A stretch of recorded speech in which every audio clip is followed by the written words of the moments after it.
Hello everybody, hope you guys are having a great day so far. Welcome to the ATL Americas Pro. This is week 6. It's going to be between Infinity Gaming and AlpX. I'm your caster Snoopy, and joined by my side is Salvanth. How you guys going? We got a pretty crazy match tonight. We have as our lineup McMonroe versus Mamba, Jamelian versus Astrea, Mage versus BioIce, and if we get that far, Future versus Starkiller, and then an ace match to determine it all. Infinity Gaming is a very strong team, but so is AlphaX, and we look forward to a very, very high level competition today. Yeah, for sure. I think, actually, let's go ahead and get into the lobby here. Have you promoted the stream, or should I? Yeah, go ahead. I haven't done so yet. Here, ATL America's Pro.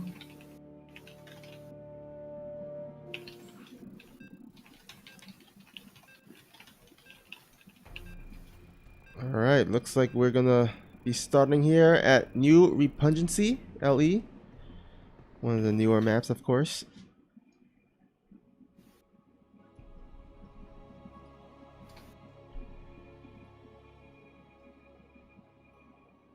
Yep, and I've just sent the announcement to the clan, so let's get this show on the road. Awesome. McMonroe versus Mamba, ZVZ for the ages. Both of them very strong players indeed. In the bottom left, representing Infinity Gaming, the 6K Zerg, it is McMonroe. And spawning at the top right, we have the green Zerg player from AlphaX. It is Mamba. So, new repugnancy. I have not seen many ZVZs on this map. It appears to be a fairly middling map in terms of size. In the middle especially, there's a lot of different choke points and rocks and such that roaches will need to navigate their way around, so it seems like that'll be a pretty strong map defensively in Roach versus Roach. Ling Bane, not so much, because you generally don't get enough Ling Bane that choke points really become a huge factor. Both sides are going for hatch first, and the thirds seem reasonably easy to take overall, as do the fourth. So we might see a longer game here, I think. Yeah, and also to note, this map has, I guess, two optional third base. You can either get the one that's more vertical to your natural, or the one near in the bottom of your main base. I think both are kind of equal distance. I think the triangular base, the one that's to the northeast or southwest of your main base, is a little further away from the natural, but not by much, really. So yeah, both of them are perfectly valid choices. Especially for Terran, who often want to take a forward base in order to continue to pressure.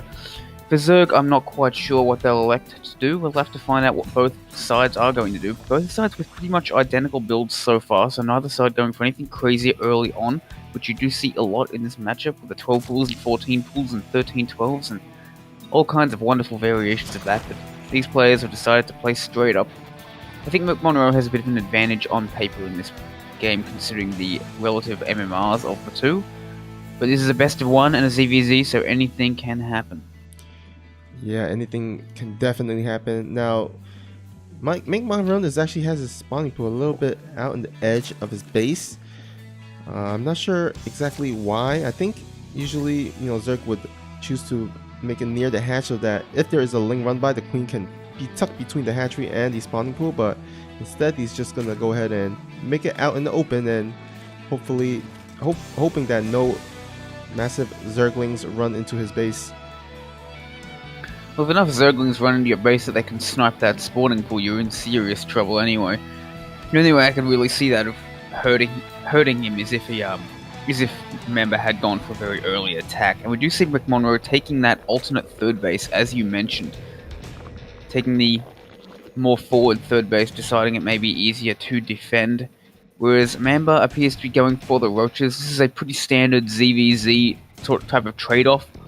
You can go for a very fast third base, or you can go for roaches in order to get a tech advantage, but you cannot do both. If you go for fast 3 bases and roaches, then you'll be simply run over by Ling Bane. Yeah, and also the third base that McMonroe has built his hatchery at, there's actually a downward ramp, whereas the other third base is actually an upward ramp. So I think that's why he chose that base, because it does, gives you better defender's advantage. Yeah, that is very possible. I may need to consider taking that base in future because it is closer. But as you said, it's also very easy for people to get into a strong position on top of that ramp. Yeah. Oh, actually, I think Mamba is faking out this Roach, and he's making a bunch of links. He's going for an aggressive attack. Oh, wow, he's getting shield. +1. But he's getting +1 range. Oh, but he sees it. McMonroe knows. He's aware. But McMonroe doesn't have a Baneling Nest. He's going for his own Roaches. Oh. This third is 100% completely 200% dead if Mamba decides to actually attack it. But Mamba needs more than that. Look at the drone. Look at the worker count. He can't just go for the third. He needs to do serious damage. He's gonna... Oh, a Spore Crawler is... I don't think that wall is tight with the Spore Crawler, though. I think that the Zerglings can get around, and they do! And they're going after the Roaches. The Roaches are all getting surrounded. Drones are being pulled off the line for McMonroe. As the Roaches get so low and they all begin to die. Queen's still fighting, Roaches still fighting, but McMonroe is suddenly losing a ton of drones. McMonroe will hold this, but Mamba has evened up the worker count. There is still 3 bases for McMonroe to 2 for Mamba, so he needs to get every last bit of damage he possibly can muster out. Mamba, with a very fast attack, very aggressive, does manage to have it pay off. He's now up 10 workers, but he's down a base. Has he done enough? We will have to wait and see. More links coming across the map to attack this third base, but there are now Roaches in the mineral line to defend. McMonroe very, very strongly, and even with a Roach at the wall, he's got everything locked up tight. He's aware that another attack could be coming. He anticipates all of Mamba's moves very well, but Mamba still has no third base, and he needs to take one very, very quickly, or go for a very fast attack. He's making 9 Roaches of his own now. But I don't know why he hasn't got a third there. He's taking it now. We shall have to see, but I think McMonroe is slightly ahead after this. That if that hatchery was down a bit earlier, I would say it was even, but yeah, like I have to agree. McMonroe, I will give the edge, the small edge.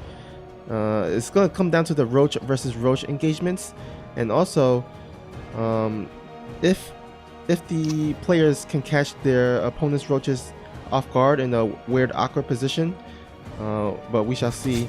Looks like there is a Roach speed slightly faster for Mamba, so he should be able to at least well, I guess it's not too much of a difference, so it wouldn't matter in the long run.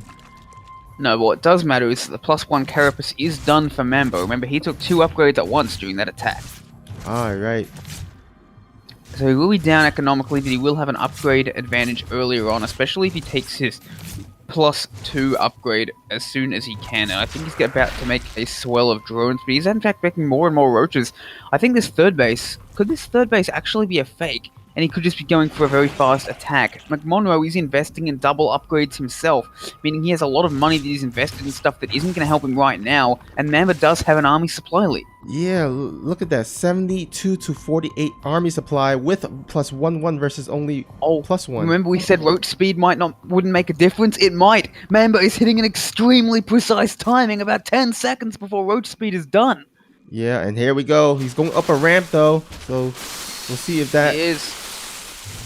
How much impact will the speed have? Speed is just now finishing for McMonroe, but Mamba is moving forward with some extreme numbers. But McMonroe is defending. He's pulling drones off the line. The Roaches are faster for McMonroe coming off the line, but suddenly McMonroe is losing supply. Mamba's taking a huge supply lead. He's taking out a ton of drones and even up the count, and he might just be winning this game right here, right now. Oh, man. So many Roaches down for McMonroe. He's down 40 supply. Getting on top of the Queens. All the Queens disintegrated. And GG. That is it. Mamba with a beautiful timing, hitting just as Roach speed finishes, with about a 10-second window to get damage done, and he does, and taking game number 1 off McMonroe. Yeah, that precise timing, that was a sweet spot there. And oh my god, look at that, 474 APM there. Jesus Christ. These are some fast players we have. And oh, go ahead. I was just going to say, we'll go on to game number 2. Jamilian versus Asreya. Yep, and that will be on the map of year 0. Oh, thank you for the follow, Pablo Sky Nika. Appreciate the support. What were you going to say, Snoopy? I was just gonna say, New Repungency is one of those maps where it has a really tricky wall there. Like, you think it makes it look like you think you have the full wall off, but there's actually a little space on the bottom or on the top, and you gotta be careful about how you wall, to make sure that your opponent doesn't flood in with those lings. I've seen a lot of Terran players against Zerg players make that same mistake where they think they have a full wall, but there's actually a little small spot area that's actually open. Yeah, it is definitely not easy to wall off there. The spore crawler looked like it might be tight, but I had a feeling that it just quite wasn't. And that turned out to be correct, and that really did make the difference. Had McMonroe held that without losing all those workers, it absolutely would have been game over right there. Yeah. As it was, I'm impressed with the resiliency of both players. Normally, an attack like that just outright ends the game for one of those players. But in this case, despite the damage, McMonroe stabilized and the game was actually pretty even for a while. McMonroe even had an edge, economically.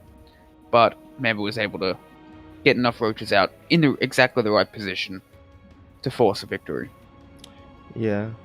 By the way, it's a little bit funny because you actually in the Discord linked the wrong channel, and it has a weird dog image in the preview. Oh, is it supposed to be? What is it supposed to be? Is so you said slash AlphaX is supposed to be AlphaX SE2. Oh, right. Let me Yeah. just, delete that post. Yeah, Sushi got your You didn't back. see anything. Yes, he did. I was kind of in a hurry because the game was starting. Yeah, it's understandable. All right, looks like we have Australia in the channel here, so we should get it started pretty soon. Definitely on paper, Australia has the advantage here. Jamilian is a GM, but I don't think he's a high GM, whereas Australia is very high up there. In fact, we recently competed in NA Ladder Heroes, which is devoted to the top ladder players of the month. He actually competed in WCS earlier that was streamed on StarCraft Twitch channel. Mm-hmm. I won't spoil you the results, but you can definitely check out the VODs if you want to look back at the games. He was in Group F of WCS Winter Americas. Only 32 players managed to make it there, including the top pro gamers like Neeb and Scarlet. So definitely a sign of Australia's pedigree. Yeah, his group had Jon Snow and Massa, so definitely a bit higher tier. But like you said earlier, it is a best of one, so anything can happen. Stranger things have happened. Not often, but they have.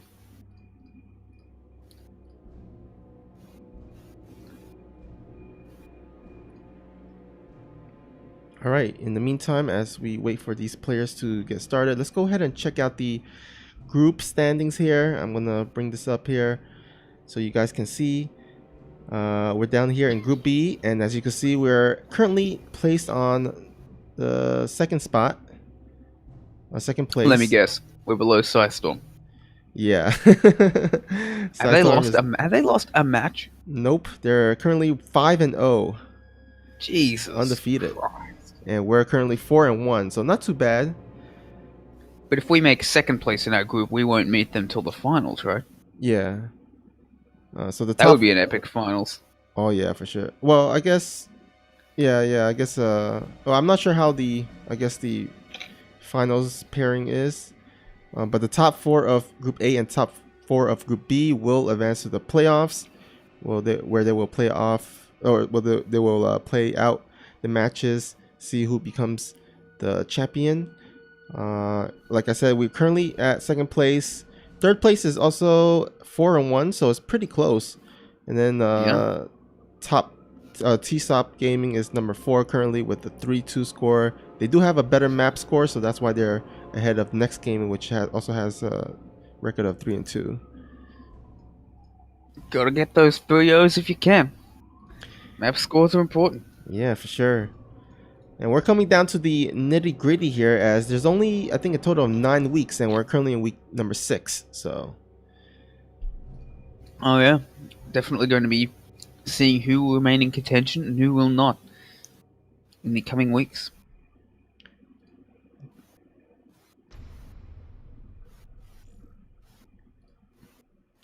The lobby is being made. We'll be having a PvP on year 0. An apocalyptic PvP in every sense of the word.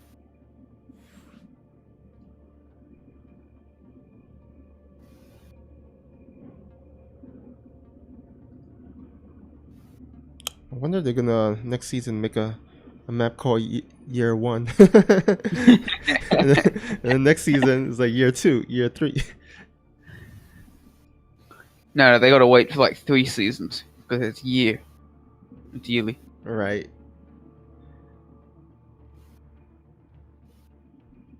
Year 1 is just like year 0 with like a single flower somewhere on the map.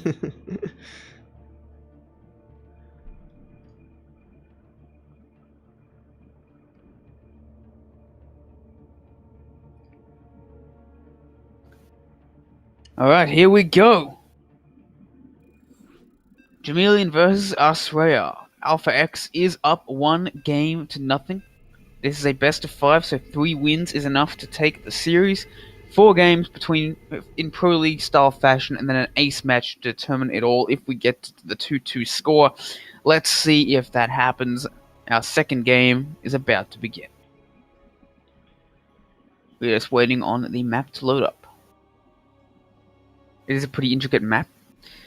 In the upper left, representing Infinity Gaming, it is the purple Protoss. It is Jamilian.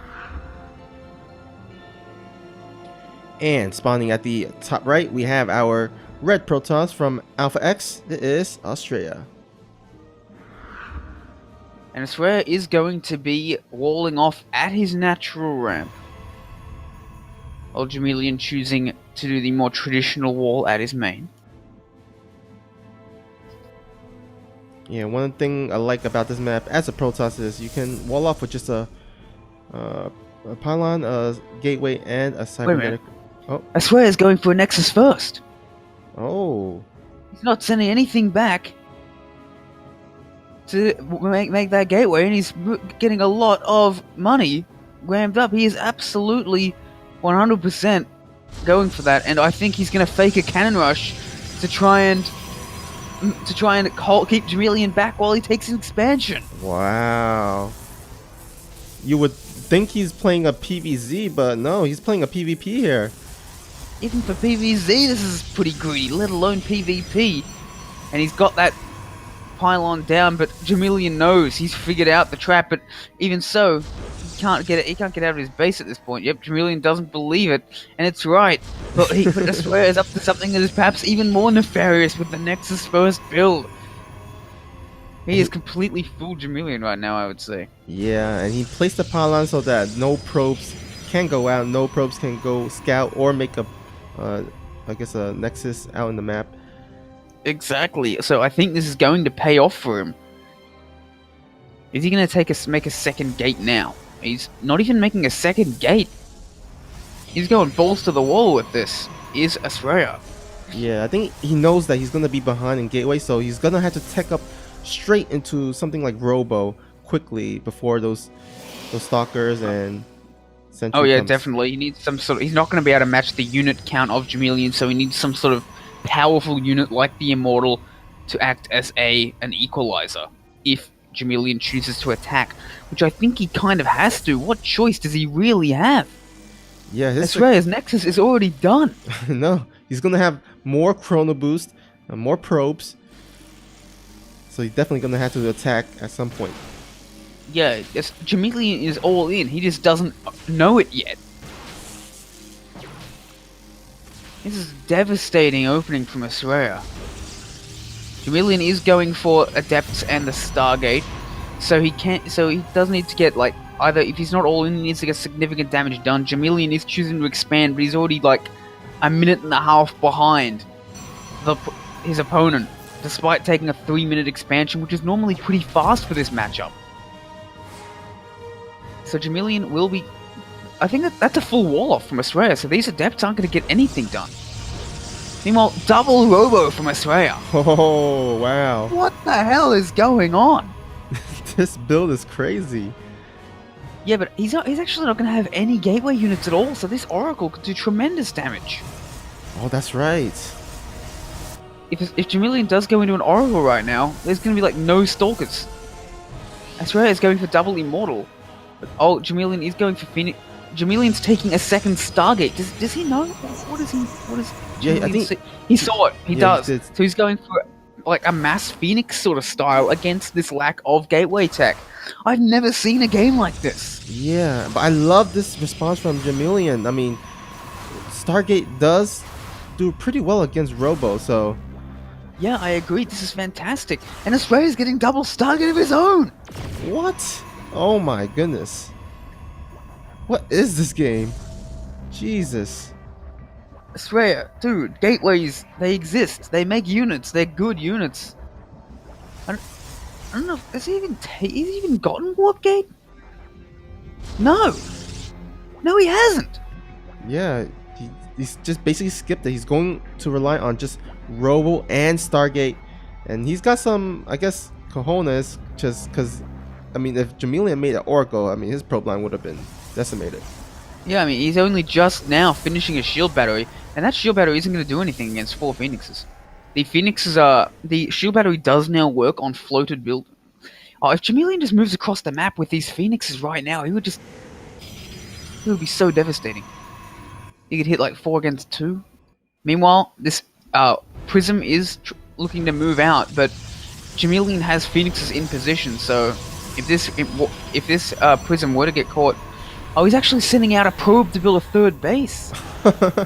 I love this. Oh, but if this Warp Prism hits these Phoenixes, that's going to be absolutely devastating for Australia. Losing 2 Immortals is going to be huge, and he's got nowhere to go. He's going to lose these 2 Immortals and the Warp Prism for free. That is devastating, but triple Stargate for Australia. Oh, but he doesn't have just quite enough. He doesn't have enough Phoenixes, but he does have a shield battery, so he can fight this at the natural of his opponent. Yeah, he can fight this at the main of his opponent. But here it comes, and the shield battery is not in position. More and more Phoenixes are popping out. Can the shield battery defend against this Phoenix? This set of Phoenixes from Jamilian? I don't know. I don't think he can. I think that Jamilian's done too much, and I think Jamilian's going to take this game.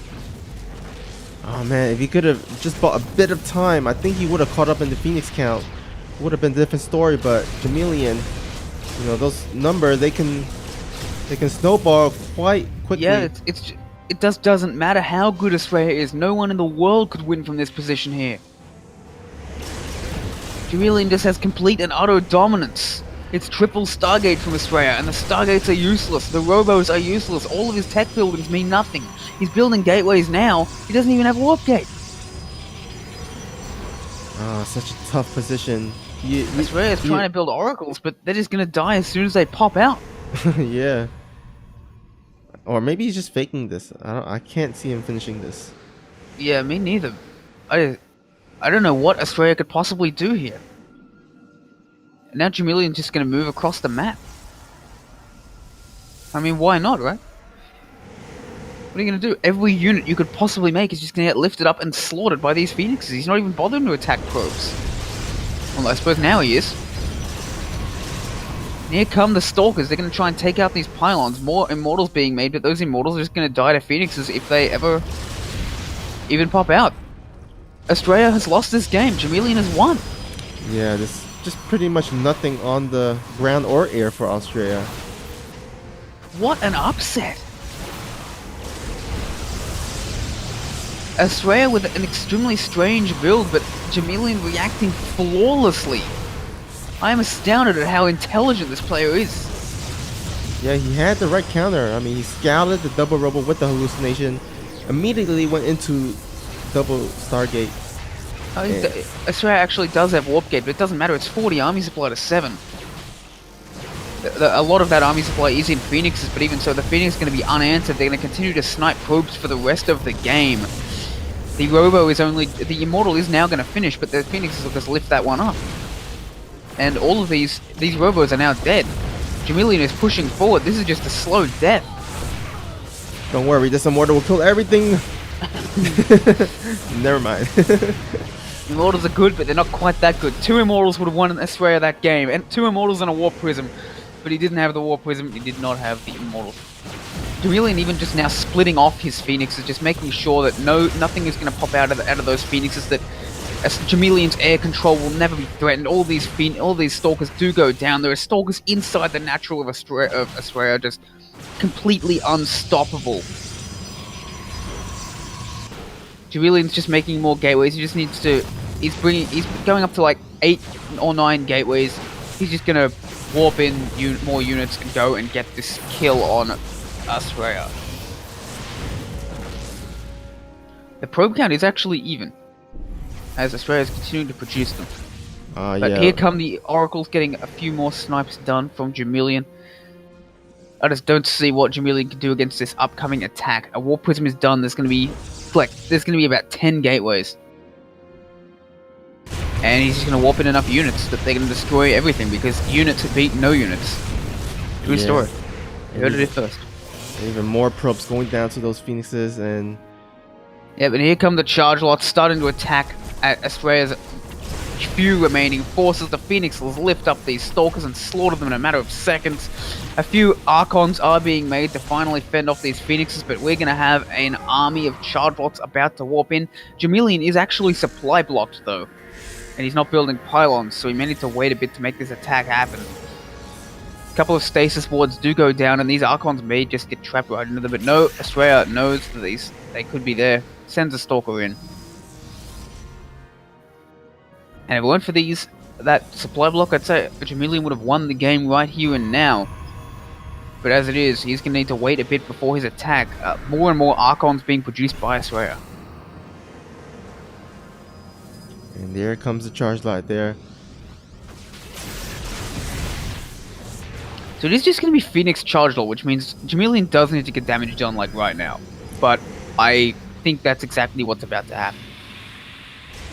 There are going to be 4 Archons, which are very good against charge lots. Is Jamilian waiting too long? He's definitely giving Australia some time to set up his defense here. He's making some Archons of his own, actually, so I think that's a good... Yeah, it's going to be 4 Archons to 4. So Jamilian's just going to send some Zealots up here. Force the Archons to move away from the shield batteries and to fight.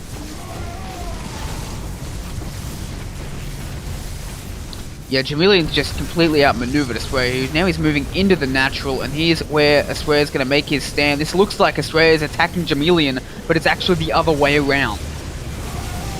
Australia has no good position. The Chargers are going to swarm forward in a second, and they're just going to kill everything. Australia backing away, Jamilian just coming back to the natural, knowing the time is on his side. That he is the one getting crippling damage done every second that passes. As the Nexus does go down for Australia, and Australia is reduced down. What did Puck do? I think it must be a Puck build. I think Australia must have taken it from Puck, and that's why Jamilian's saying that. I can't imagine any other reason. They're clearly friends. Yeah, you could tell this is friendly. Not like, you know. Yeah, I think this must have been a build that Puck used on Jamilian before. And Jamilian probably lost to it and was like, never again. GG, says Australia. Jamilian takes the game. Did not see that coming. Yeah, for sure. I mean, it was a beautiful opening. I think Australia, set up himself to be in a pretty nice position. Jamilian did not really scout it. The first, I don't know about the double robo, because as Jamilian showed, that can be counted pretty hard. But I do like the Nexus first opening. I think I would have liked to see Australia just go into a more standard game from then. But I mean, you can blame that double robo did seem extremely effective. Jamilian just, wow, like I haven't seen something that smart in a long time. It looked like it was something that SOS made or created. Yeah, Stargate is a natural counter to that, but double Stargate into just Mass Phoenix. I love it. Like, alright, if you're going to go extremely into something, I'm just going to go extremely into the thing that counters that thing. Yeah. Because the natural response, if you see Nexus first, is to go for some sort of early attack, and that usually relies on Stalkers. So I can understand why Australia did what he did, but Jamilian just too smart to fall for it. I know Zeno in the chat loves that because fake cannon into Nexus. I think that's something you can definitely use if he wants to transition to a macro game. But I'm not sure exactly how successful it is on ladder. I think it's something that you need to rely on your opponent not have played it before or something. Oh, yeah. But clearly Jamilian has, considering he knew exactly what to respond, and he seems to throw some shade at Puck. Yeah. So now it's 1-1 tied up. Yeah, we will be seeing Mage versus BioIce coming up next, a PVZ. And it will be on Cyber Forest. Yes, it will indeed. I like how we're seeing the new maps. Players don't get to choose which maps they play on. Well, actually, I think they do because the maps are known in advance, and the players and the teams get to pick their order. Yeah, that's right. I've played in the ATL, not this division, but the amateur division. Before I sadly went above 4850 MMR and was not able to participate in this season. But that's the power of the ATL. It gives you something to practice for. It makes you a better player, and eventually you become good enough to advance from a certain division. Yeah, I mean ATL. I think it has a really nice, setup and system going for it. It kind of caters to a wide range of players in different leagues and MMRs. Yeah, we've got amateur, we've got semi-pro, and we've got pro. I believe amateur gets up to 4850. I think semi-pro is up to like 5350 or 5400. Up to that low GM marker. And yeah, pro is, of course, for anyone. It's on EU and NA too as well. Only EU has semi-pro. Unfortunately, there's no semi-pro for NA yet. Maybe in the future, but the MMR max is at 5700 or 5700 MMR. So it goes up to, I guess, maybe the mid GM level. Yeah. Mid GM for Europe, anyway. 5700 is getting pretty high up there in NA. Yeah.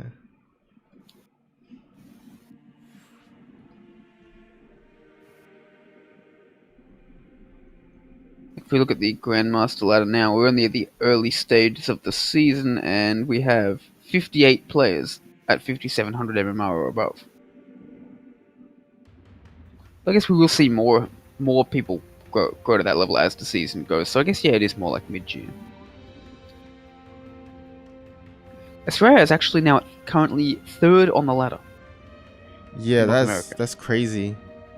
And Jamilian just took that game off him. So, yeah. Really, anything can happen in the best of one, especially when you do something super weird that your opponent has actually seen before. Because one of the big advantages of those weird builds is you don't know how to react, whereas clearly Jamilian did. Yeah, for sure. God, I love that game. It was so good. Nemesis in the chat saying, giving Xeno ideas of fake cannon rushes into Nexus first. Yep, like I said, that's like the perfect... Oh, go ahead. Fun fact, Jamilian also does coaching, and I can verify that he's quite a good coach. Ah. So if you want to pick that genius brain for ideas, hit him up. I think he charges about 10 US, and I think he charges 10 US an hour. Which is pretty reasonable rates, especially considering he looks over your replays beforehand. Yeah, that's not bad. I think the other, the other different coaches charges like sometimes like 15 to 20 per hour. Yeah, well, they do tend to be a bit higher up than Jamilian, so I guess I think Jamilian's perfectly good for people at a lower level, whereas if you're like a GM level player maybe, who needs something extra, you probably will want to look at the higher level coaches. Mm-hmm. But I think Jamilian's he's quite dedicated and such, and really you don't need like a 6k MMR player to tell you what to do in like Diamond or Masters. A GM is just fine, and I think it's more about how dedicated the coach is and how good they are at their craft compared to their absolute skill level. Yeah. For instance, I got some. I won't name names, but I got some coaching from another player who was higher up. I think it was like 5,800 to 6,000 MMR. And while he was decently competent, he wasn't like as dedicated to the coaching as Jamilian was, and so he wasn't as good, even though he was actually a better player in terms of his actual skill. Yeah, there's a difference between being a better player and also a better coach, for sure. Exactly. I think you do definitely need a coach who's like better at the game than you, unless you're like a pro gamer, and then you have like someone who's actually an expert at coaching. But in general, you want a player that's better than you. But if you're below like I don't know 5k MMR, 5.2, I definitely recommend Jamilian. Yeah. So in the meantime, we don't see anything too fancy out of either of these players. Looks like both sides playing pretty standard openings so far. Cyber Forest is a map that's pretty notoriously difficult to wall off. But I think that Mage has got the building placement correct. He'll place it down his... Yeah, he's got it right. So, something to pay attention to. But you see how the Nexus is right next to the pylon. There's really very little room for error with a wall like that. as has happened to me in practice games before. I've put my pylon one square to the left and blocked my own Nexus. Oh man, yeah, that's the worst. That's the worst feeling. Or I've placed it one space too far to the right and been unable to actually wall myself off. Although I like that gateway cybercore position because that would work really no matter where the pylon was on that x-axis. So I may have to start copying that. Yeah.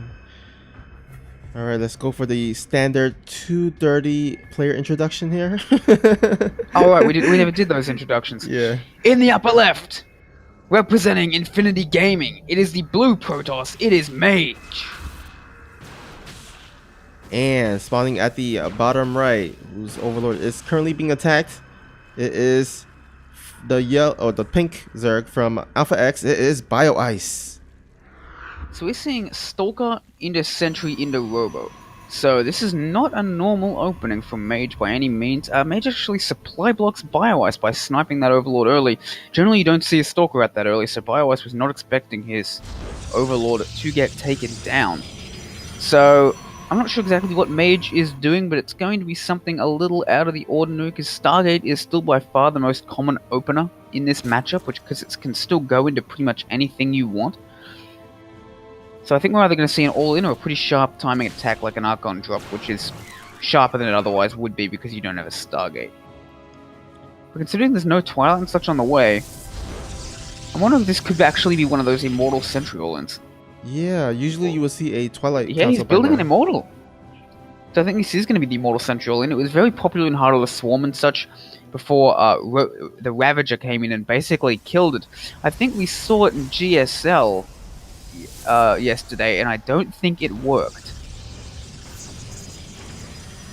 Yeah, I recall seeing it in GSL yesterday, but I forgot. Yeah, I think that was the game though, didn't it? I don't remember. Me neither. So I guess we'll have to see. I'm not sure how much BioIce actually knows or suspects. He's seeing a lot of sentries, so he probably suspects something's up. He's building a Roach Warren. Mage is cleverly walling himself off completely so that a Ling run-by can't do anything, while BioIce has spread out Lings everywhere around to scout this as it moves out. This is a very fast timing. It's only actually getting 6 gates rather than going up to 8. Stopping at 32 probes. You see there's only actually 10 probes on the mineral line. Usually you would go up to 38 probes with an attack like this. But Mage is stopping at 32. So definitely wants to hit very hard and very fast with an all-in. Meanwhile BioIce is making 10 Roaches and a ton of Speedlings. But he's not going to have any Ravagers, so this could be pretty nasty. Now, these Zealots don't have charge. This isn't a charge lot attack. We also have a few Queens for BioIce. So let's see how this goes. More and more Sentries and Zealots being warped in. So the idea is going to be to sandwich this army with force fields and allow the Zealots to get on top of it. Decent force fields go down, Ravagers start corrosive viling stuff, and this is actually not looking good for Mage at all already. All of these Zealots are about to go down. There's pretty much nothing but Sentries and a single Immortal. as the force fields are not that great actually, as Firewise pushes forward and retreats using the corrosive bars to stop the Zealots really getting on top of his forces. And all these Zealots do go down, and suddenly Firewise charging forward, attacking this Immortal, but it will be pulled by the Warp Prism. But the Warp Prism juggling is good, but it will mean that he cannot warp in while he is doing this, or else he will be a stationary target, vulnerable to the Ravages, and all of a sudden Firewise is doubling my Mage's supply. I think he's done this. Yeah, that was a really nice hold there. Yeah, and now he's just going to go for a counter-attack, which will probably do tremendous damage. I wouldn't be surprised to see him go for a lair, which he does, probably get roach speed, and just... Mage is trying to snipe some of these roaches as they move across the map. But, and he does have a few Zealots at home, but he doesn't have charge or anything. Slow Zealots are just tragically bad. It's like they're trying to run, it's like, come on guys, we can do it. Let's have a light jog into battle. And even the corrosive bars hitting them. I'm like, guys, we can't move very fast. We need our IO mandated steroids. It's legal there. And yeah, the GG well played from Mage, and Firewise just slams him to the ground. Yeah, Takes that game. That was pretty much a textbook hold there. He scouted with those lings up in the front, got the map vision, saw when the attack was moving out, and was able to prepare that just beautifully with the Ravagers and Roaches. Yep, I will be back in 2 minutes because I'm going to use the bathroom. I think there's a very good chance we may see an ace match because Future definitely has the advantage on paper over Starkiller. Alright, we'll see then.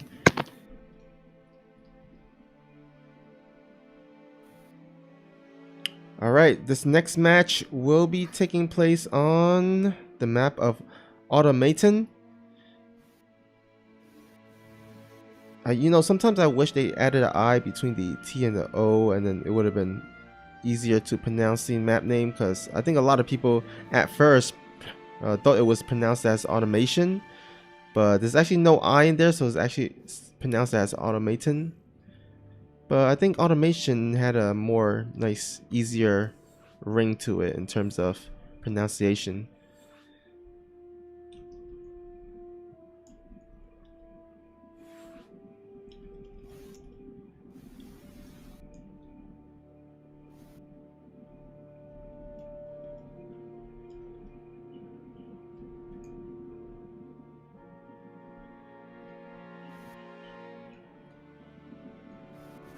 All right, so currently scored, as you can see, is tied, or not tied, in favor of AlphaX 2-1. So this could potentially be our last match here, but Infinity Gaming has a chance and has hope to go ahead and tie it up 2-2 and send it to the ace match.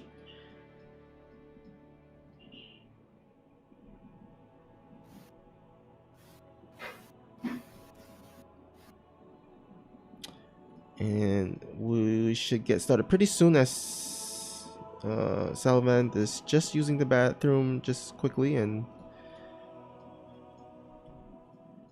anyhow, thank you guys for tuning in so far. Looks like we have, wow, over 40 viewers thus far. Appreciate it. If you haven't done so yet, feel free to follow us on our Twitch. Just click on the follow button there. And also our social media down below with our Twitter and YouTube. Yeah, we appreciate any of the support and love. And welcome back, Sal. Thank you. Just had to get my traditional 4th game water, because you never know. Yeah. Might get to game 5 and I've got to keep my throat hydrated. Yeah, for that epic player introduction. For the big finale, exactly. That's why I'm here. Everything else is just window dressing. I can basically just show up, do my intro, and then step back out, and none will be the wiser. Alright, looks like Salvant will be facing against Future here. I feel good. I feel good. I feel confident. I believe in you, man. I took a game off Runamuck once. He's like totally Future's level, right? Cough, cough. Yeah, sure, of course. I mean, Jeterix has taken games off Future. If he can do it, so can I. Of course. Anything can happen. Best of one. Well, that's true. Jamilian can beat Australia. Me beating Future is Not that much further out of the blue, although I don't think Future's going to do something like double factory, double starport with a single barracks. Alright, we will be having a TVP between Starkiller's Terran and Future's Protoss. Starkiller, change it to Zerg.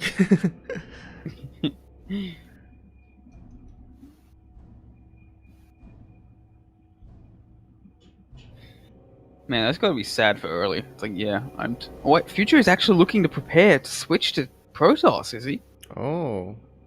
Or is he just joking? I don't know. He did win Cheesadelphia. Why does he want to switch? Oh, he said he's slowly preparing for the switch.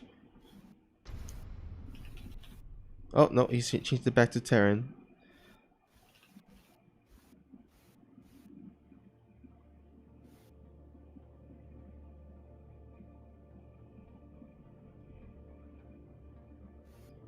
Well, on the ATL side, he is listed as Terran, so yeah, I'm pretty sure he's going for Terran. Yeah, I mean, like, is he switching in the future? Because obviously, no pun intended. Oh yeah, But it looks like he actually does want to switch. Like, not today, of course, because he's only 5.5k as Protoss, where he's like 500 MMR higher as Terran. But it looks like he does actually want to switch to Protoss in the future. Mm-hmm. Interesting. Yeah, thank you, Nemesis, for the 3-bit chair. Looking like we could have potentially our last game here, but we'll see how Future does here. It is 2 games to 1 in favor of AlphaX. Future is fighting for his team, for his team's life, and I think that if he wins here, he'll be doing it twice, because I think Future is going to be the team's ace as well. In the lower left, representing AlphaX, looking for the win, it is Starkiller. I forgot to get the game heart. Alright, it's okay. Here at the top right, we have the blue Terran player from Infinity Gaming. It is Future.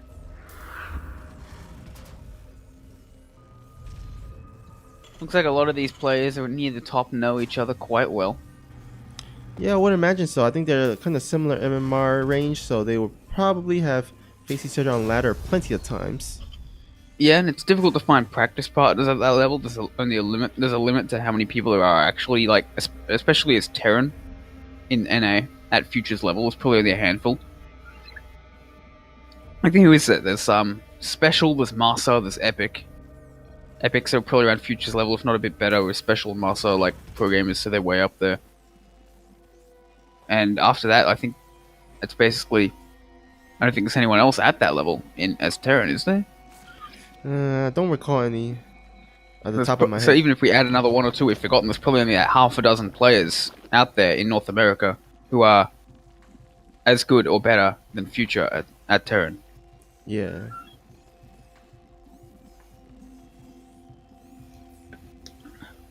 So yeah, not a ton of them. Very difficult race to play at high levels is Terran. Yeah, amazes But me. devastating in the right hands. You know, it amazes me how these players can type and play at the same time. Because in the beginning of the game, you don't want. I feel like you don't want to miss anything. Like you want to make sure that everything's on time, everything's, synced up. But these guys. Oh yeah, I can't type and play. Yeah. These guys play and type so fast. Yeah, well, when you've played this many games, the early game does become kind of rote. That's true. Me, I still struggle to get a perfect first few minutes. First 2 minutes or so is usually there, but then it starts to get worse. It's pretty much as soon as the Reaper shows up, I start to have trouble making the timings down to the second. Because then you got to start multitasking. I suppose there's also the scouting, so there's multitasking very early on. I do like the 12 worker change they made in Legacy of the Void. Oh yeah. Makes the game start much faster. That was a very nice change by Blizzard indeed.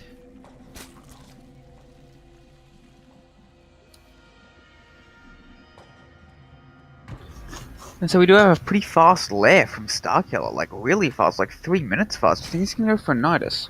Oh wow, that is pretty quick, and the Reaper is about to come in. Will he see it? Will he scout it? I think he will. That's gonna be a big scout there by Future. Yeah, he definitely saw that, right? Yes, he did. He scouted that. He's making a tank. He's got a starport, so I wouldn't be surprised if he went for a Liberator off this. Maybe a Viking first to fend off Overlords.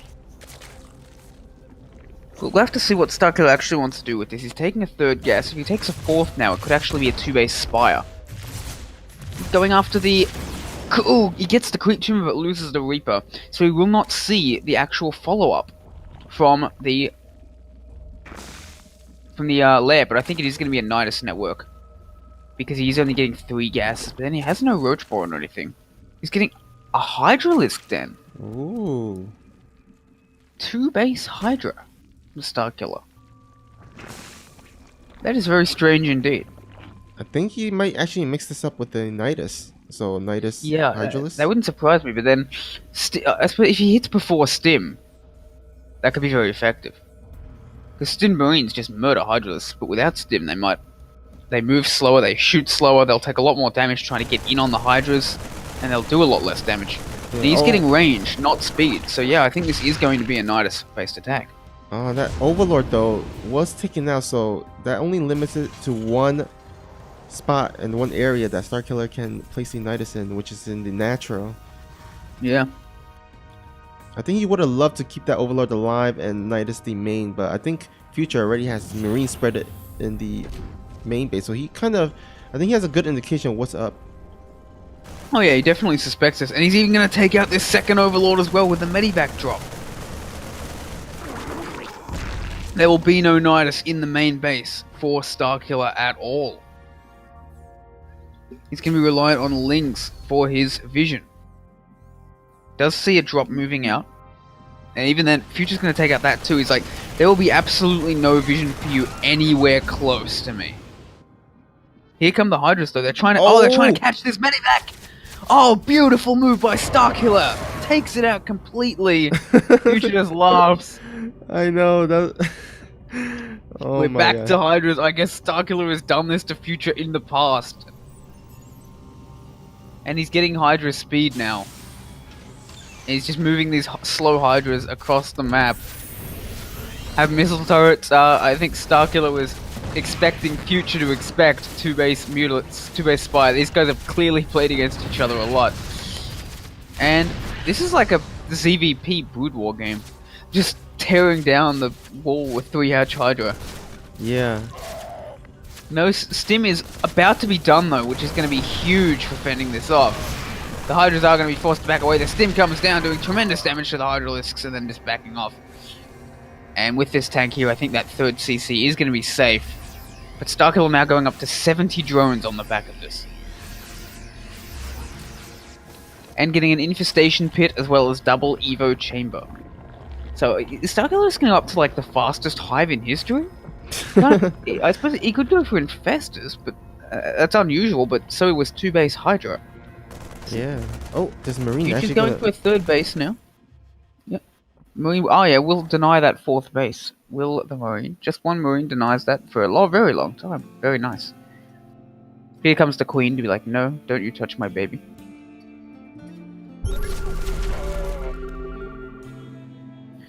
More Hydras coming up. Baneling Nest and Overlord Speed coming up as well. Basically all the upgrades at once. +1 ranged being the choice for Starkiller instead of +1 melee. And getting Carapace. Meanwhile, he's got the Infestation Pit, so I wonder if he wants to go into Hive. I think that, yeah, that he does. 7 minutes 20 Hive. Ooh, but Starkiller's gotta be careful, because Future's looking to attack at the third. Yeah. So he's gonna... Moving out with Marine Tank. There are a lot of Hydralisks, but there won't be... Baneling speed I don't think is even started. And there aren't any Banelings or even Zerglings here. It's just gonna be pure Hydralisks trying to flank this army. Oh, but that concave... Pure Hydralisks don't do well against Stim Marines, or against Siege Tanks that well. There's only a handful of Banelings and they're just now being morphed. Starkiller is in serious trouble here. I don't think 4 Banelings are gonna do very well. Especially without speed. He's gonna definitely have to slow this as best as he can. Although he does have a nice position here. He's working on a flank, but there are 3 siege tanks in very strong positions here. Banelings are coming up to join the flank. Spotter Marine will sacrifice his life to see what this is. More and more Marines and more tanks coming up as part of this push. As Hive is finishing, but won't be doing anything for a while, and Future's actually going to back away. Oh. Sees all these Hydras, sees these Banes, like, okay, I'm not going to kill you. So that's I think he's going to rotate around to the 4th base. Ah, yeah, looks like it. There's very little vision on the map for Starkiller, so this may catch Starkiller very off guard. I think he still doesn't know. And here comes the tanks in great positions, and this 4th base is absolutely going to fall. The Hydralisks begin just being murdered one by one. There's so many Marines here, they're just going to retreat back to the tanks, and these Banelings are going to do nothing. And the Marines push forward, and suddenly Starkiller is down 13 supply. And with this 4th base that's seriously in jeopardy, Viper Singular will complete. But the 4th base does go down, and I don't think this Hive tech is going to pan out fast enough. It is basically pure Hydra Viper out of Starkiller. We're seeing some very unusual games today. Yeah, different build orders, very unique that we don't see every day. Yeah, Starkiller is producing a 4th base. Taking the separate 4th base this time, but this Marine tank army is just so threatening, so dangerous. +2/+2 is nearly done for Future, while +1/+1, +2/+2 is only just now started for Starkiller. So with 2/2, that could be a pretty devastating strike. Yeah, but the Vipers, I think, was going to be the key here. The Blinding Clouds, or the Yanks, I guess, the Ducks. Yeah, Future is moving his tanks forward inch by inch. There is a Blinding Cloud that might be able to hit 2 or 3 of these tanks, but in the end, Future is just pushing forward, and Starkiller is forced to back away. Future is attacking in 2 places at once, attacking even with a tank, attacking with a drop at the main base, which will be cleaned up, but in the meantime, devastating damage will be done to the 3rd base. With all of the drones here in serious jeopardy, they do begin dying 1 by 1, or dying like 10 by 10. Oh my god! Starkiller loses 20 drones in the blink of an eye, but now these Marines are trapped. There's nowhere for them to go, but Future is up 80 supply. He's just going to destroy all of this, and that's going to be it. GG from Starkiller. We will be going to game number 5, people. Yeah, the ace match. I think we're going to see Australia versus Future as the ace match. I think so too. That will be my prediction, but it's up to the captains. We'll see who they choose. It is indeed. Yep, early, and I think McMonroe is serving as the captain for his own team.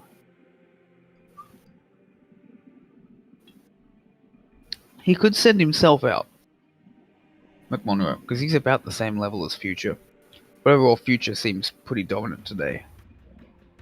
Yeah, he did play a really nice, clean game, that last one. McMonroe is a very aggressive ZVP, so might think that's a good way of catching Australia off guard.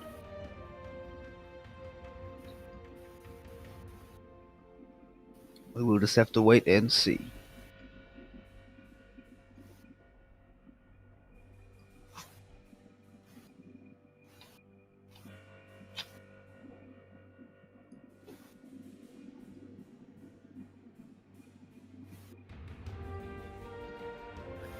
McMonroe, Jamelian, Mage, and Future versus Mamba, Australia, BioIce, and Starkiller. 2-2, and it all will end here. Yeah, and I think let's go back to the standings again here. Infinity Gaming is sitting at 2-2 at the moment because they've actually given out a couple of technical losses. They haven't actually been beaten in a game where they showed up. Yeah, I guess that's a little bit unfortunate because they're kind of out of the playoffs at this moment. So I guess they're kind of trying to crawl back into the standings here.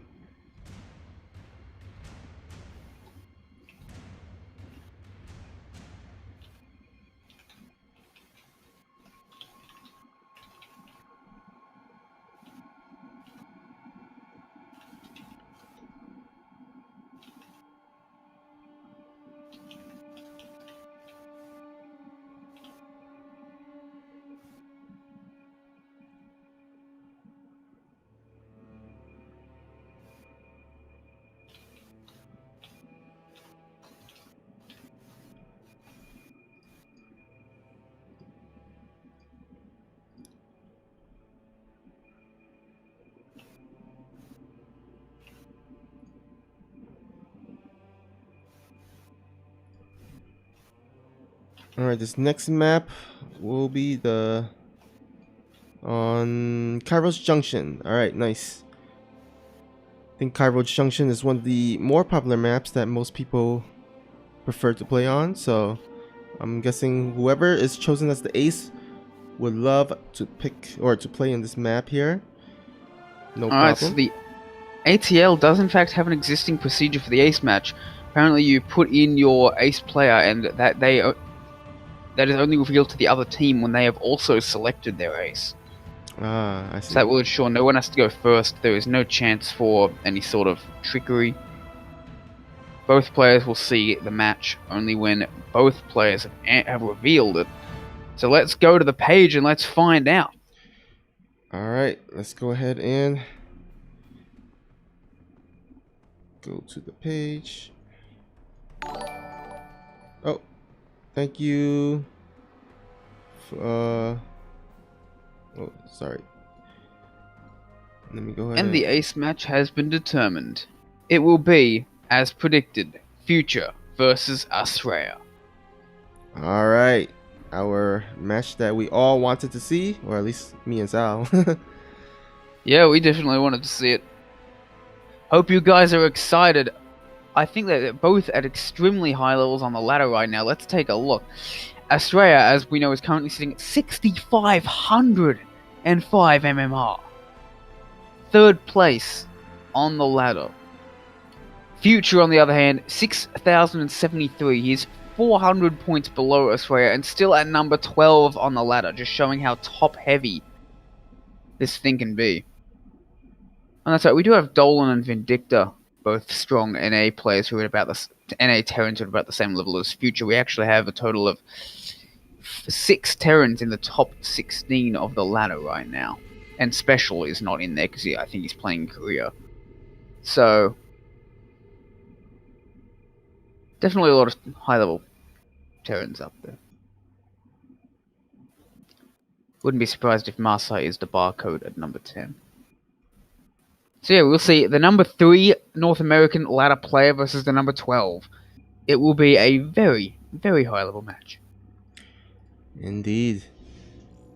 And here we go. The lobby invite. Alright, just waiting on mine.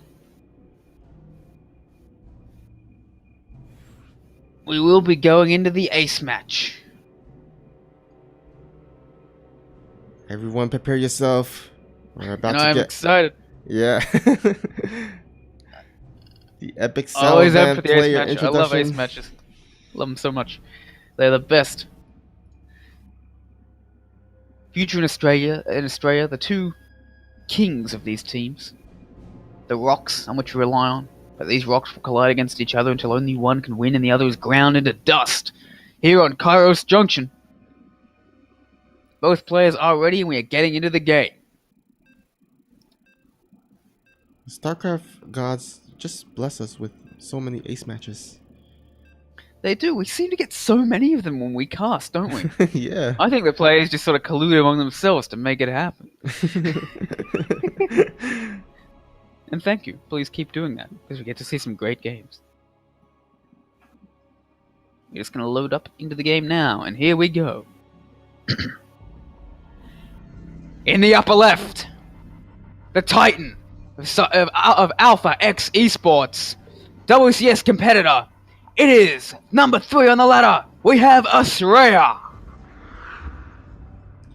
And in the bottom right, number 12 on the ladder, himself a WCS winner contender, the champion of Cheesadelphia, the ace of Infinity Gaming. It is Future. Alrighty, guys. Here we go. TVP. It's all happening now. We see the gate from Australia, probably the racks coming up from Future momentarily, so neither side can go for any super early shenanigans like a Nexus or CC first, which I did expect about a 50% chance in this game considering Australia so far. But it looks like, being the ace match, Australia's thinking, alright, I'm just going to play it a bit more standard for now at least. There's still plenty of room for deviation later on, as both sides sending up pretty early scouts to their opponent, which is getting more and more standard in TVP lately, I've noticed, at least on my neck of the ladder. Have you noticed that? You mean the early scout? Yeah, the SCV Scout. I'm not sure. I haven't played on ladder too much recently, so I'm not sure. Ooh, engineering bay goes down. Oh, I think we see a lot more of Terran liking to give Protoss a taste of their own medicine. I haven't actually seen the engineering bay block happen a lot in this on the ladder, but I have seen the SCV try and block the Nexus, so I have to send a couple of different probes down to actually get it up there. I think it's a good move.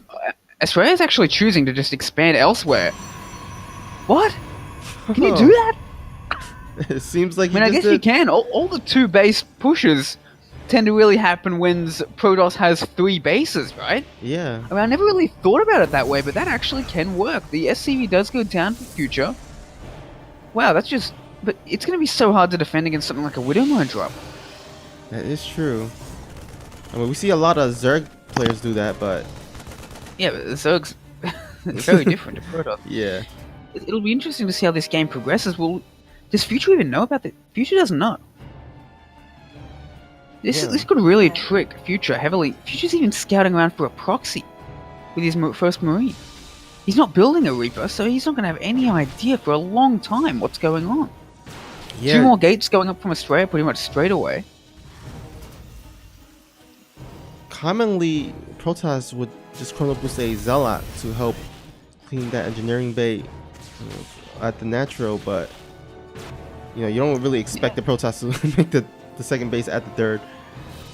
We are seeing Robo now. 3-gate Robo pretty standard, but usually you get the Robo before the extra 2 gates. This is a very fast 3rd gate, so I think we might see 3-gate Stalker pressure off this as a response for Australia. Well, Future, I mean, what there's does no he bunker, have? there's only a handful of Marines. Tech Lab's being produced on the factory, so he's going to produce tanks, but will they get there in time? That's the question. Or is he just getting 3 gates very fast so that he can get more units up to defend against the inevitable... Oh, this Stalker in a bit of trouble? To defend against the inevitable pressure from Future, which is going to be so much harder to deal with when you've got these 2 bases so well spread out geographically. Future only just now getting a starport though, and he is getting tanks, so it looks like he's going to want to go for a more standard push, which probably means that the 3 bases, the weird natural, probably isn't really going to be punished. Future does know now. He has scouted it. So he knows what's up. Game will normalize. Yeah, you see the early century these days from Protoss really helps with the scouting for, I guess, PvT, PvP, and PvZ. Yeah, oh wow, Future and Australia both getting a bit supply block, but a few SCVs being pulled off the line, a single tank and a handful of Marines going out for Future in a very strange attack. Meanwhile, Australia going out to get some pressure of his own. These two... Future's going to be in a great position with this tank. Look at that, all wedged in there. A couple of sentries are being warped in, and they're just going to straight up... Well, I thought they were just going to straight up die, but they're going to be forced to retreat. 2 bunkers being produced by Future. Australia's going to have to give up his natural, which was at his 3rd base location, and just take his natural instead, which will be his 3rd base. And with his tank here to defend, Australia's going to be just fine against the counterattack. So Future in a great position all of a sudden. Australia is in really big trouble. Yeah, that really awkward move out. And I think Australia's trying to get a little bit of a flank here. But I'm not sure. He's definitely trying to go for a flank. I think he's going to go for the Warp Prism. I think he's going to try and drop on top of this tank with the Immortal and a couple of Stalkers. Banshee on the way, more tanks on the way. Australia definitely going to try his very best to break this. But the real big issue is he's got not only his supply block, he's on 1 base against 2. And Australia's like, alright, you can have this siege position. I'm going to go attack you. Oh. There is going to be 2 siege tanks and a Banshee. Is there an observer here with this army? No, but is there cloak? There is also no cloak, I don't think. Do these Banshees have cloak? No, I don't. No, they don't. Cloak. No cloak. So he's going to come in with his Warp Prism. He's going to attack the tank straight away. It's going to go down. The first tank does go down, but the Immortal is quite low now. He needs that Immortal alive if he wants to take on... Oh, there's 2 more tanks. This is going to be very bad for Australia. Oh, no. Future is forced to pull SCVs. Future is trying to descend upon this, using his Banshees, using his Marines. Good force field to come down. But there's just no way that Future can break this. And that Australia can break this. So there's 3 siege tanks. And 2 Banshees. And a ton of Marines. But Australia has taken the natural again, but needs to take a third base. Needs to retake that third. Meanwhile, Colossi is the tech of choice for Australia, but Australia is definitely on the back foot. Future's moving out again, pulling even more SCVs. And this time the Viking is here to defend against the pressure of Australia. But Australia needs this Immortal at home. He's warping, he's recalling back. But I don't know if he's going to be able to fend this off. This is so many units, this is so many SCVs and Marines and tanks and Banshees. This is a very strong push from Future. He's going to have a Colossus, but it's not going to have Thermal Lance. A Raven on the way for Future, which would just be even more devastating. Take out this Colossi. And he's going for Disruptor as the next tech of choice is Australia. Can he hold this? More bunkers going up again as Future is rinsing and repeating.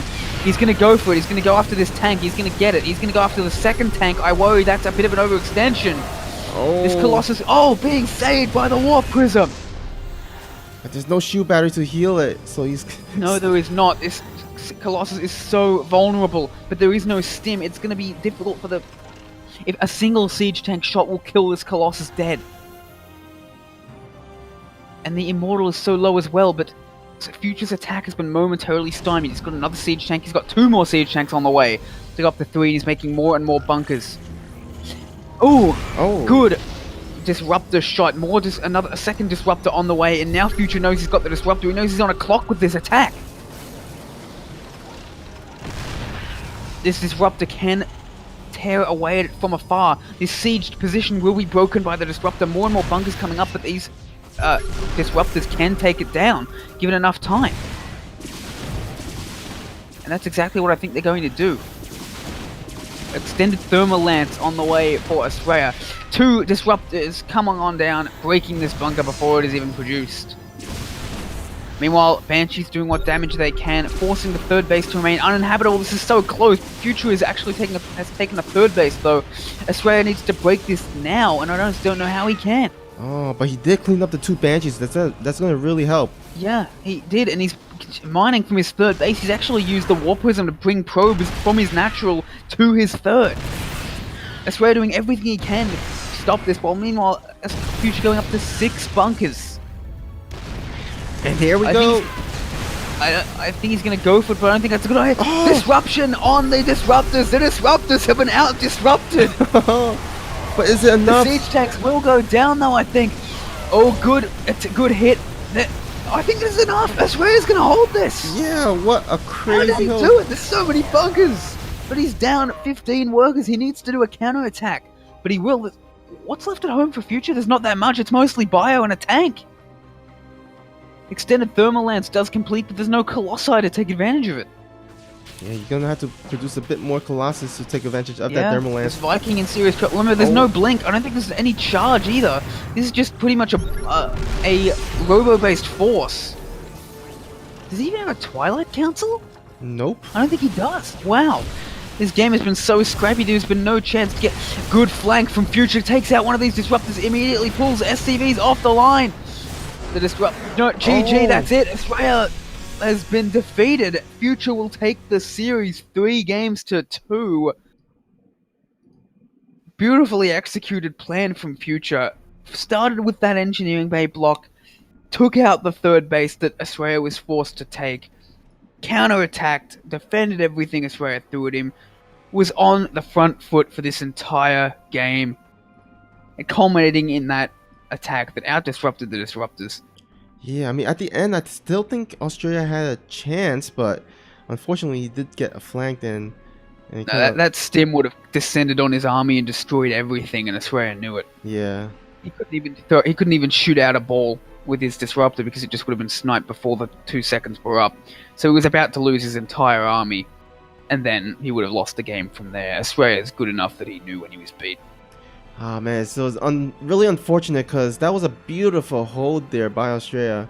I mean, the thing is, it wasn't really a hold. He cleaned it up too late, as Future was already in such a great position with his 3 bases that were fully mining. Australia was essentially what it did was it bought time. That's all it needed to do. Yeah. All right, congrats. Future had a whole second army behind that. Congrats to Infinity Gaming for winning it 3-2. Really close match there. Hopefully we can see them in the playoffs as well. And do you want to go down and run through the recent or the next few events that were? Absolutely. So the big one is my precious baby itself, AlphaX Contenders, happening tomorrow, 4 p.m. Eastern Standard Time. It will be the semi-finals. We'll have a PvP and a PvZ, so if you're a Protoss fan, do tune in. And if you're not a Protoss fan, well, you can learn. Protoss is not as terrible as Twitch would make it out to be. We will have, I believe it is, let me just check that. It will be Jeterix versus Swaghar, and Mandolino versus Chris, and the winners will advance to the finals. Everyone in the round of 4 is guaranteed $18.75, but the winner wins $75, and the second place wins $37.50. The winners of the semi-finals will meet next week in a best-of-7 finals to determine the ultimate Contenders Cup winner. Contenders Cup open to all AlphaX members of 5600 MMR or below, and we are looking at creating a Champions Cup after this, which would be the same format, mini GSL format with 16 players, but with open to all MMRs. So we would see players like Asraya and Starkiller and Mamba in that, competing against each other for fame, glory, and prizes. In addition to that, we also have, later today, in fact already started, I believe, about half an hour ago, we have the Validity Team League, which is a similar team, which is an all-kill team league with platinum and diamond players against Jam It Gaming, which has already begun and is on our secondary stream channel. If you want to link that, Snoopy in the chat. Yep. Tomorrow at 1 p.m. Eastern, we have the ATL Euro Pro. So if you liked seeing this, if you liked the format, if you liked seeing the top players from North America play, then tune in for the AlphaX competitive team playing in the European version of the same competition. 1 p.m. Eastern Time, 7 p.m. Central European Time. And then that is 3 hours before Contenders, which will happen after that. So if you're American or if you are European, you've got an insane day of StarCraft ahead of you tomorrow. I'm super jealous of you. I'll only get to tune in for Contenders because it starts at 7 o'clock in the morning my time. I have to get up at 6 foot as it is, but it is worth it. And a few hours after that, at 10 p.m. Eastern Standard Time, we have True versus Future. So Future, the guy who just won the Ace match, will compete in a best of 9 against True, the Korean GSL competitor, in a best of 9 ZVT for fun and prizes. And then 2 hours after, and then the next day after that, we have Bomber versus Firefly on the Korean server, a TVP. Oh, yeah, that would be a good one. So we've got a lot of crazy stuff going on. Do tune into our Discord if you want to see all of our events as they come in, because there is so much here. I haven't even mentioned everything. I haven't mentioned all of the clan wars and such, that we have only the major events and the ones that are close, that are happening now or about to happen in the next couple of days. We have so many events that I can't even describe them all. It would take 5 to 10 minutes. Well, so please do tune in. If you want to keep up with those events, our social media team does update on our Twitter, so you could go ahead and follow us on our Twitter to keep up. And if you do happen to miss it, don't worry, we happen to upload all the VODs to our YouTube channel, so go ahead and you can subscribe to our YouTube channel and get notified whenever our VODs go up.